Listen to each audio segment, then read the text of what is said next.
In the world of automotive refinishing, paint defects are common. Sometimes a defect is a result of the refinish process, sometimes a defect is a result of the environment. Either way, identifying and correcting common paint defects doesn't have to be difficult. Joining me today is Greg Whitmer, PPG Training Manager, and we're going to discuss some of the most common paint defects his students ask about and provide recommendations on corrections. Let's start with a condition that every painter's seen at one point or another, runs and sags.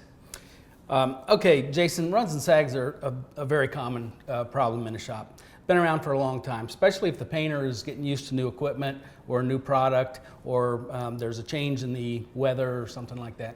So what exactly is a run or sag? It's when too much of material is applied to whatever you're painting and it sags on the panel. It's usually caused by using too low an air pressure, or moving the gun too slowly, or getting it too close to the panel when you're spraying. Well, there's certainly a lot of different things that can cause a run or sag, but at least the painter's got a lot of control over that one. Painter has all the control. First of all, you got to follow the recommendations on the product data sheet.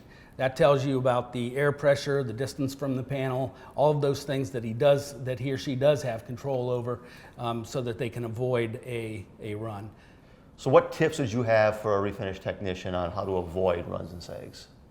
Well, the first thing you have to do is know your equipment, know how it sprays. The spray gun has to be set up correctly.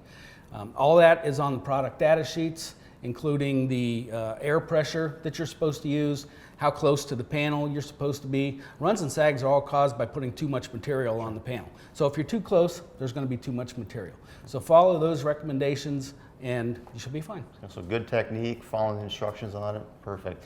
You know, another common kind of question that we get is with regarding adhesion on plastic parts.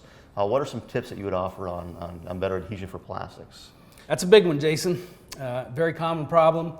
Adhesion of coatings to either bare or primed plastics. It's all about the preparation. Prep. Follow the instructions to the letter. You have to clean the surface. You have to abrade the surface exactly as it says. And you need an adhesion promoter in most cases, depending on exactly what system that you're using. You can't skip that. And another thing we see is people trying to put base coat directly over a primed part. Okay. And you don't want to do that. You have to seal that part. Let's talk about another common problem, solvent popping. What can you tell me about that? Solvent popping is a common problem. It resembles tiny little holes all over the area that's been painted, and it's caused by solvent trying to get up through the coating. So what, as a refinish technician, can I do to control solvent popping?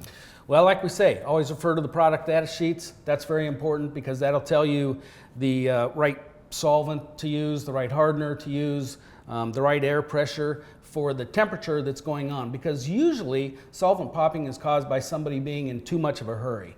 And they're trying to use a fast solvent when it doesn't, the environment doesn't call for it, or they're trying to turn the heat up in the booth too fast.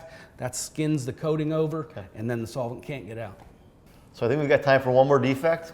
What about clear coat delamination? Oh, that's a big one. Okay, you don't want that to happen. If that happens, it's going to happen down the road if the clear coat comes off after it's painted. And you got to backtrack and find out what happened.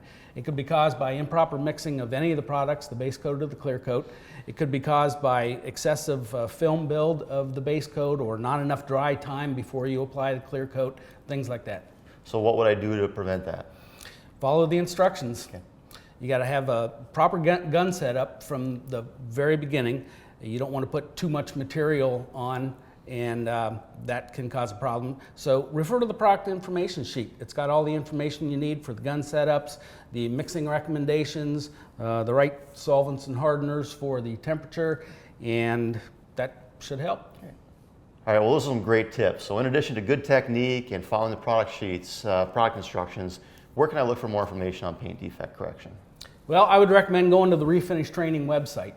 There's a training tab there that you can click on, and then under training tech tips, there's all kinds of videos and other things, including more information on paint defects and how to correct them. Great. Well, I appreciate your time today, Greg. Thank you, Jason. Thank you.